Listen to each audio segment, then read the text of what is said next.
आज हम देखने वाले रचना विभाग। हम लेसन बहुत से देख चुके हैं।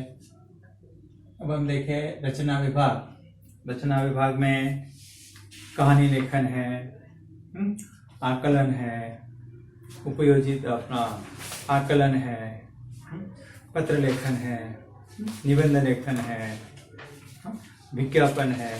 इसमें हम पत्र लेखन इससे पहले देख चुके हैं। अब हमें देखना है कहानी लेखन। कहानी लेखन अभी कहानी सुनना, कहानी सुनाना सबके लिए रुचि का, आनंद का विषय है।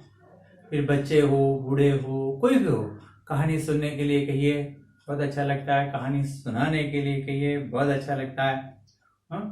तो कहानी लेखन विद्यार्थियों के लिए कल्पना शक्ति, कौन सी कल्पना शक्ति, नवनिर्मिति और सृजनशीलता को प्रेरणा देता है। कौन सी बातें देखिए, कहानी लेखन एक तो पहली बात कल्पना शक्ति है ना, कल्पना शक्ति,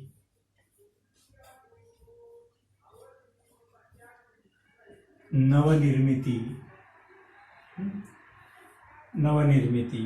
और सृजनशीलता। सृजनशीलता, कल्पना शक्ति, आपकी सोच, आप क्या कल्पना कर सकते हैं, आपकी सोच। सृजनशीलता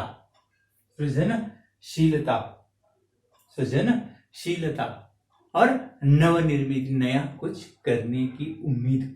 ये जो बातें है, इन बातों को प्रेरणा देता है। इनसे की कल्पना शक्ति बढ़ती है, नवनिर्मिति, नया कुछ करने की आशा, सृजनशीलता, नई खोज। इसके पूर्व भी हमने जो पहली की कक्षाएं थी, फिफ्थ से आई थिंक फिफ्थ से आप लिख रहे हैं, फिफ्थ, सिक्स, सेवेंथ, 8, तो ये जो कक्षाओं में हमने कहानी लेखन का अभ्यास किया है ना। हाँ, हमने कहानी लेखन का अभ्यास किया है। अब कहानी अपनी कल्पना और सृजनशीलता से रची जाती है।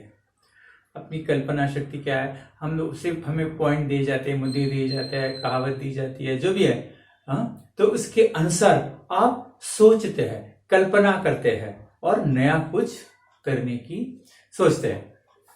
कहानी का मूल कथ्य है कथा बीज। आप जो उसे बोलते हैं, क्या बोलते हैं, स्टोरी। कथा बीज, कथानक इन मराठी, कथा बीज है ना, कथा बीज कहते हैं उसे। ये बहुत ही इंपॉर्टेंट है। कौन सा?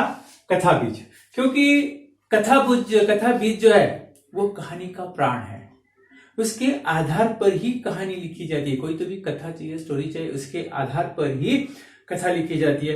इसलिए कहा है कहानी का प्राण है। मूल कथानक, मूल कथा बीज, उसका विस्तार करने के लिए 3 घटकों की आवश्यकता होती है। वह 3 घटक है पात्र, पहला घटक है पात्र, दूसरा घटक है घटना और तीसरा घटक है तर्कसंगत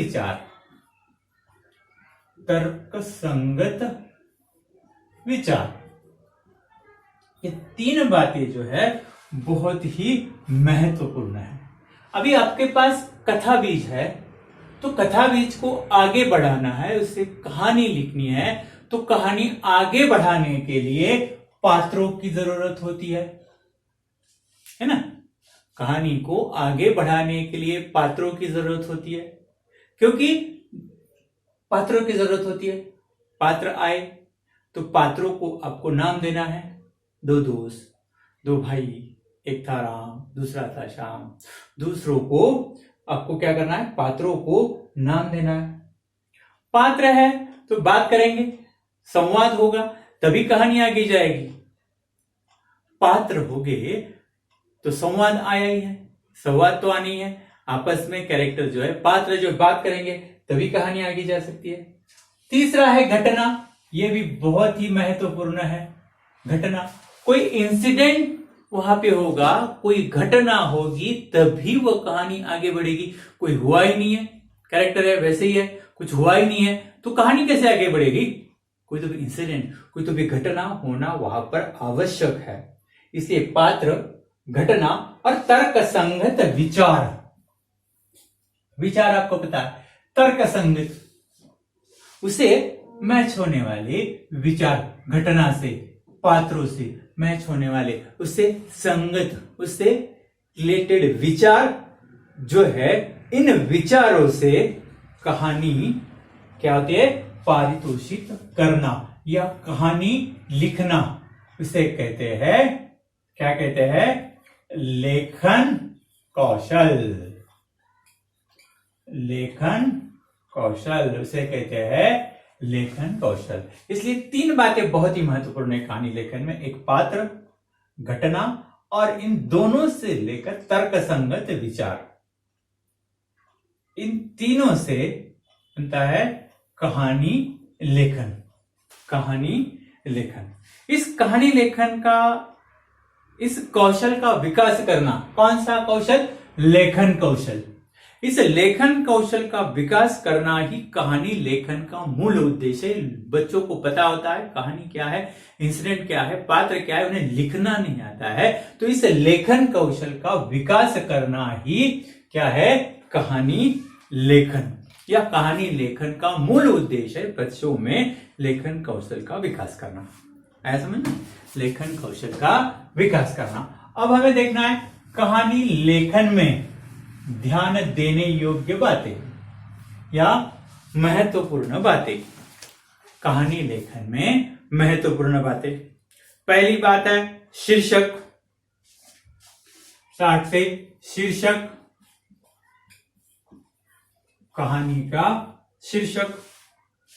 कहानी का शीर्षक, कहानी का जो शीर्षक है, वो कहानी का शीर्षक बहुत ही इंपॉर्टेंट है, उसके लिए अलग सा मार्क्स होता है।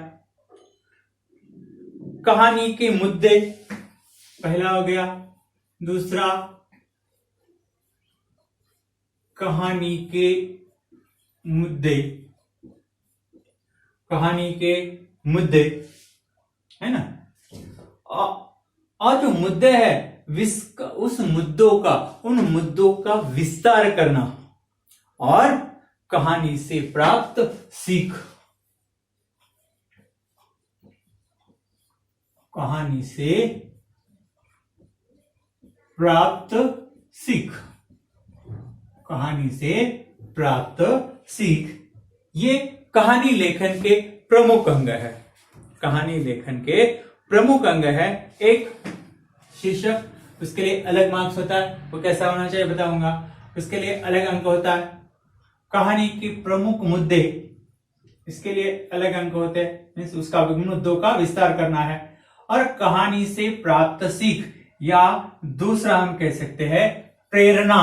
कहानी से प्राप्त प्रेरणा, कहानी से प्राप्त संदेश भी हम कह सकते हैं उसे, अलग अलग शब्दों में आता है लेकिन मीनिंग एक ही है। कहानी से प्राप्त सीख, प्राप्त प्रेरणा और प्राप्त संदेश, ये जो है कहानी लेखन के महत्वपूर्ण अंग है। अभी एक एक के बारे में चर्चा करेंगे। कोई भी कहानी घटने के बाद लिखी जाती है। कोई भी कहानी घटने के बाद लिखी जाती है। पहले घटना होती है, कहानी होती है, और बाद में वो लिखी जाती है। बाद में वो लिखी जाती है। इसलिए कहानी हमेशा भूतकाल में ही लिखी जाए। इसलिए कहानी हमेशा भूतकाल में ही लिखी जाए। कहानी हमेशा भूतकाल में लिखी जाए। एक एक पॉइंट पे हम देखते हैं। ये भी कर देता हूं, फिर लिखने में आसानी होगी। पहला जो पॉइंट है, कहानी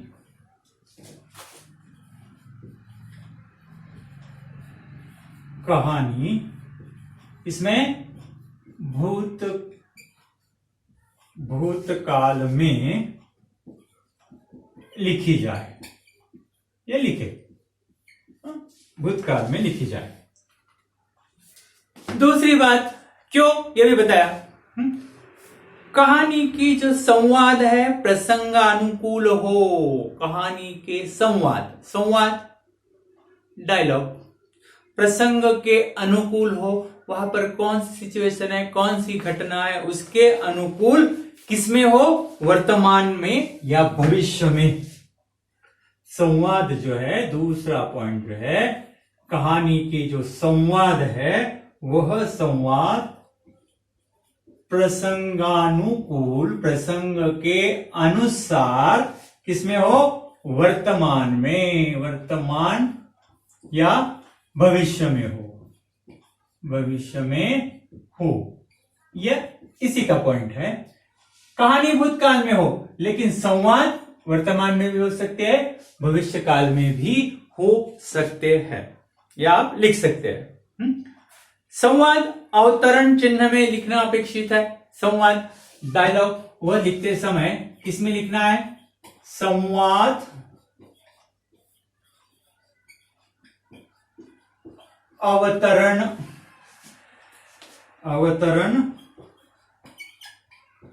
चिन्ह में लिखे। संवाद जो है अवतरण चिन्ह में लिखे। अवतरण चिन्ह पता है आपको, संवाद जो है अवतरण चिन्ह में लिखे। जो भी उनकी बातें, संवाद डायलॉग, वो अवतरण चिन्ह में लिखना अपेक्षित है। कहानी की लेखन मर्यादा कितनी हो, 1.5 पेज, 2 पेज, 3 पेज, 4 पेज, कितनी हो इतना जरूरी नहीं है। 80 से 100 शब्दों तक हो।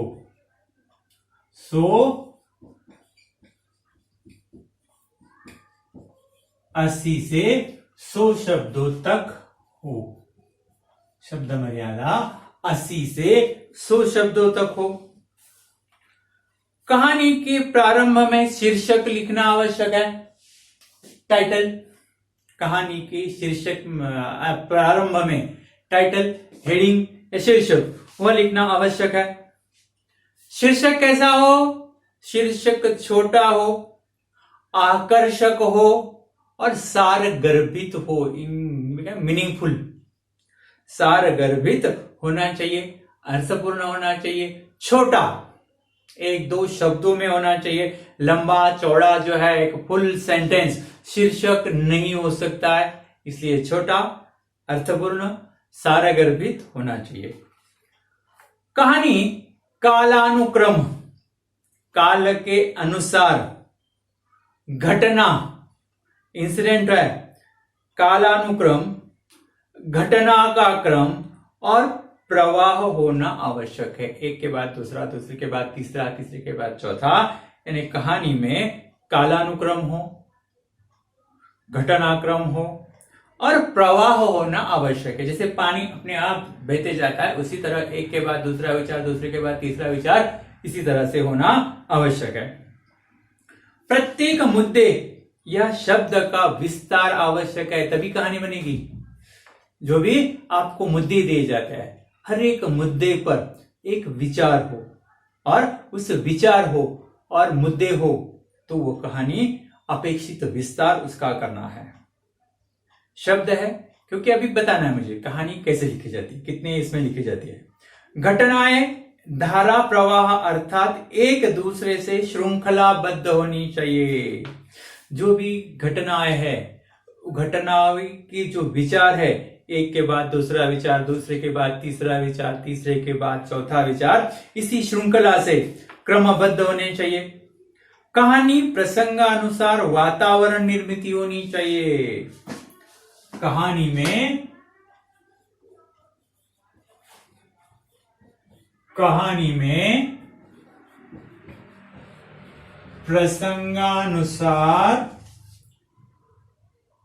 प्रसंगानुसार क्या हो, वातावरण निर्मिति, वातावरण निर्मिति होना आवश्यक है। निर्मिति होना आवश्यक है, वातावरण निर्मिति होना आवश्यक है। कहानी में किसके अनुसार?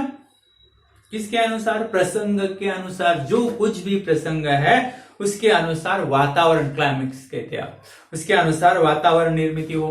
यानी फॉर एग्जाम्पल वहां पर जंगल में हो, एक जंगल था, फिर वो जंगल कैसे था? जंगल वह कैसे था, उस जंगल का वर्णन कीजिए कि वह आकर्षक हो। उसके लिए सही शब्द, उसके लिए उस वर्णन के लिए सही शब्द अपेक्षित है। कहानी का मूल जो कथा, मूल कथ्य है, कथानक है, कथा बीज है, उसके अनुसार पात्र हो। कैरेक्टर मैंने बताया, उसके अनुसार पात्र हो, उन पात्रों के अनुसार संवाद हो, उन पात्रों के अनुसार डायलॉग उनको दिए जाए। भाषा पात्रानुसार प्रसंगानुकूल हो। भाषा जो है, कहानी की भाषा कैसी होनी चाहिए? पात्रों के अनुसार। यदि गांव का पात्र है, गांव का कोई पात्र है तो उसके अनुसार भाषा हो, पढ़ा लिखा है तो उसके अनुसार भाषा हो, और जो कोई प्रसंग है उस प्रसंगान के अनुकूल हो।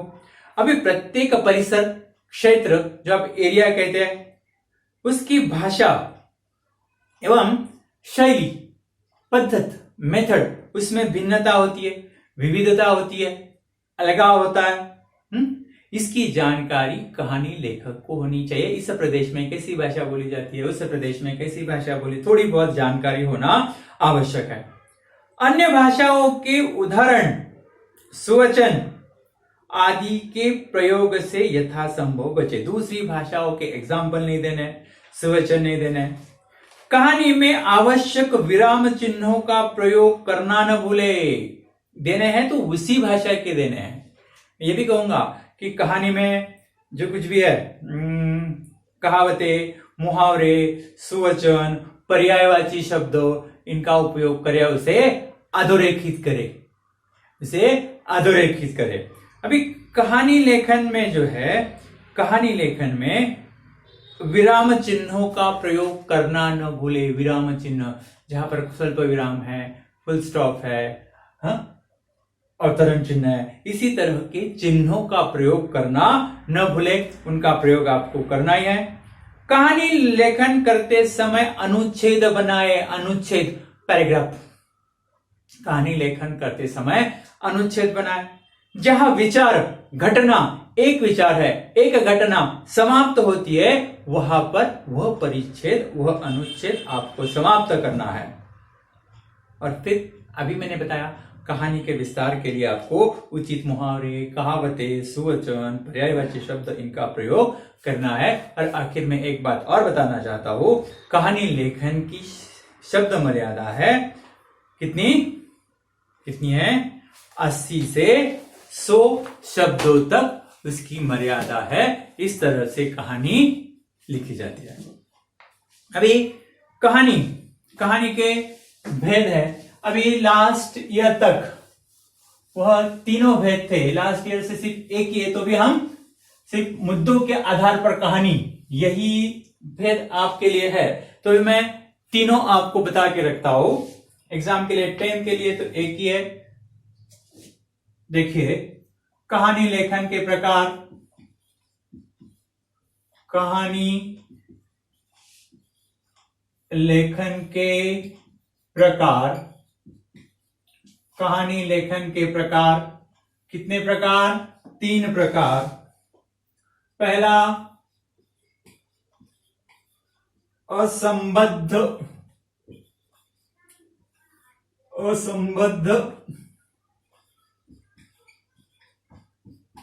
शब्दों के आधार पर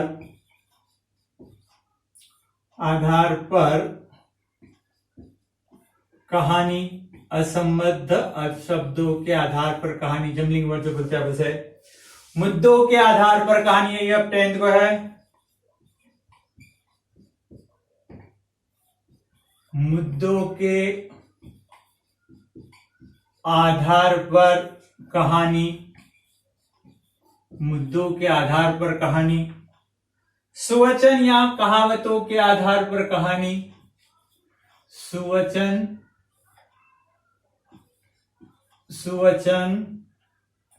या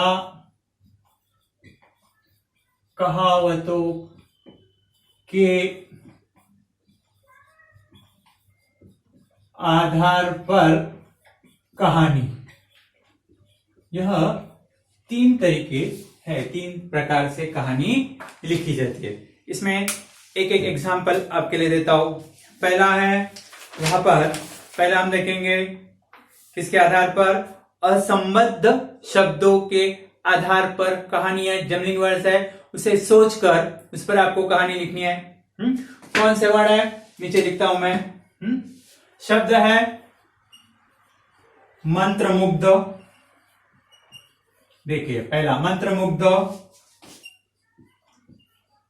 गर्मी, आतंक, आग और पानी। कितने वर्ड्स है, 1 2 3 4 5, 5 शब्द है। 5 शब्दों के आधार पर आपको कहानी लिखनी है। देखिए अभी जो हमने नियम देखे हैं, जो ये देखा है, उसके अनुसार सुंदरवन में तरह तरह के प्राणी पंछी मिलजुल कर रहते थे। किसी को किसी से कोई शिकायत या गिला शिकवा न था। वन में क्या नहीं था, सुंदर वन तो मानो स्वर्ग का दूसरा प्रतिरूपी था। उस जंगल का वर्णन, वन का वर्णन, प्रतिरूप था। चारों ओर हरियाली, सघन वृक्ष थे। वृक्ष फलों फूलों से लदे थे। वन के बीचों बीच सतत बहने वाली नदी थी। वाह, एक्सक्लेमेटरी मार्क, वाह। प्राकृतिक यह रूप मनोरम देखकर, यह प्रकृति का मनोरम दृश्य देखकर, मनोरम रूप देखकर कोई भी उस स्थान से मंत्रमुग्ध होने से वंचित नहीं रह सकता था। मंत्रमुग्ध होना, पहला शब्द आ गया। सुंदरवन में एक नन्ही सी नटखट चिड़िया भी रहती थी। उसे भी वन से बहुत लगाव था। वह वन में चारों ओर स्वच्छंद घूमकर सभी का हाल जानती थी। मई का महीना था, गर्मी के दिन थे। गर्मी, दूसरा शब्द, गर्मी के दिन थे। गर्मी के कारण सभी जानवर अपने अपनी मांद में छिपकर बैठे थे। मांद, गुफा, मांद में छिपकर बैठे थे। कोई भी बाहर नहीं निकलता था। अचानक एक दिन दोपहर के समय वन में आग लग गई, जिस कारण पेड़ पौधे उस आग की चपेट में आने लगे। पहले आग के आतंक से सभी जानवर यहां वहां दौड़ने लगे। तीसरा शब्द है आतंक। नन्ही सी चिड़िया से भी आग न देखी गई। उसने शीघ्र ही निर्णय लिया और नदी के पास आई। अपनी चोंच में पानी लेकर आग पर डालने लगी। पानी, 5वां वर्ड। अपनी चोंच से पानी लाकर वो आग में से डालने लगी। एक हाथी ने उसे ऐसा करते हुए देखा और पूछा, चिड़िया बहना, इस प्रकार इतना कम पानी डालने से आग नहीं बुझेगी? चिड़िया ने इसकी एक न सुनी, एक न सुनना, मुहावरा है। बार बार नदी पर जाती, चोंच में पानी लाती, आग पर डालती। उसके इस कार्य को देखकर हाथी को अपनी विशालकाय शरीर पर चिढ़ आई। उसने सोचा कि मैं भी आग बुझाने में सहायता कर सकता हूं। वह भी नदी पर गया और सुंड में पानी भर कर लाया और आग पर डालने लगा। आहिस्ता आहिस्ता सभी जानवरों ने उसका अनुकरण किया और सभी के प्रयास से सुंदर वन आग में भस्म होने से बच गया। आखिर आग काबू में आई। सभी की कोशिश रंग लाई। कोशिश रंग लाना, मुहावरा है। क्या सीख मिलती है? सामूहिक प्रयत्नों से कोई भी कार्य असंभव नहीं हो सकता। और उसके शीर्षक क्या आएगा? कोशिश का फल। उसने कोशिश की। यदि वो सोचती तो मेरे अकेले से क्या होने का, चोंच में कितना पानी आएगा, ऐसा नहीं किया, उसने कोशिश की। अभी दूसरा जो तरीका है, दूसरा प्रकार है, वह हम देखेंगे मुद्दों के आधार पर कहानी। किसके आधार पर? मुद्दों के आधार पर कहानी देखते हैं।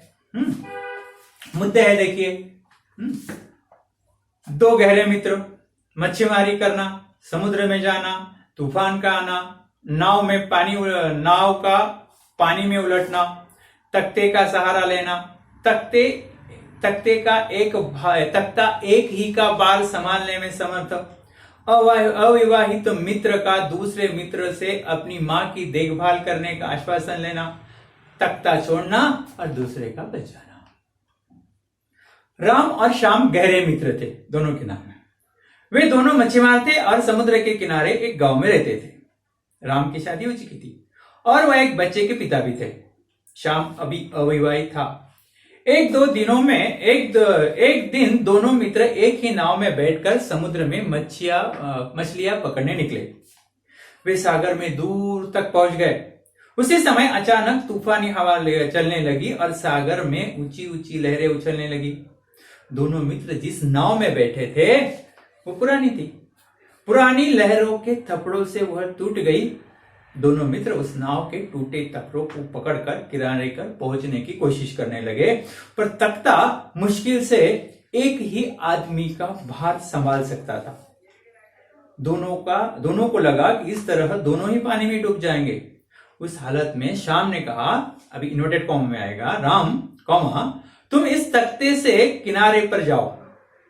तुम पत्नी और बच्चों की जिम्मेदारी आप पर है।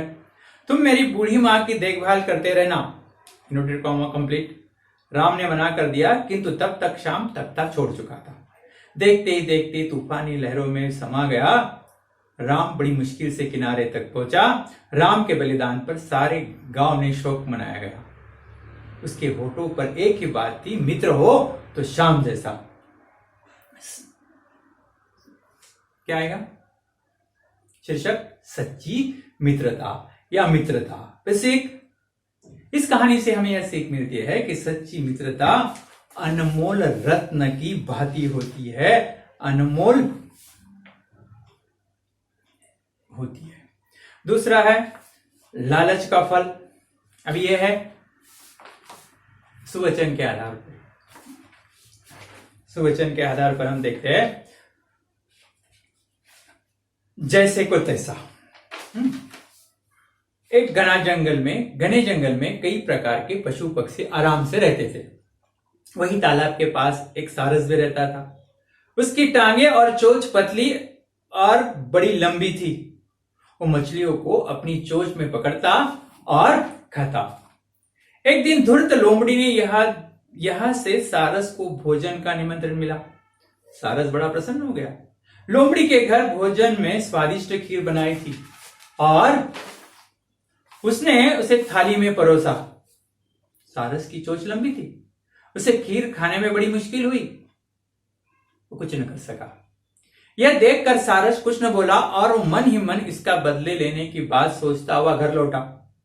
कई दिनों के बाद एक दिन उसे मौका मिल ही गया। सारस ने लोमड़ी को भोजन का निमंत्रण दिया। वो बहुत खुश हो गई और सारस की यहाँ पहुंची तो सारस ने स्वादिष्ट खीर बनाई और सुराही में खाने के लिए परोसी। सुराही पता है ना, वो इसके जैसा होता है, आगे ऐसा मुंह होता है उसे। सुराही की गर्दन का आकार पतला था। उसमें उस लोमड़ी का मुंह नहीं जाता था। अतः लोमड़ी कुछ न खा सकी और उसे भूखा ही रहना पड़ा और इस बात पर वो बहुत शर्मिंदा हुई। क्या सीख मिलती है? इस कहानी से हमें सीख मिलती है, किसी के साथ बुरा करने से उससे अपने लिए ही भले की उम्मीद नहीं करनी चाहिए। और टाइटल जैसे को तैसा, यह टाइटल हो सकता है। इसमें बहुत सी स्टोरियां है। अब हमने 3 प्रकार की कहानी के प्रकार देखे। असंबद्ध शब्दों के आधार पर, मुद्दों के आधार पर, सुवचन कहावतों के आधार पर। लेकिन 10th के लिए यही है, मुद्दों के आधार पर। 9th के लिए पूछा जा सकता है स्कूल लेवल पर, दोनों स्कूल लेवल पर पूछा जा सकता है। धन्यवाद।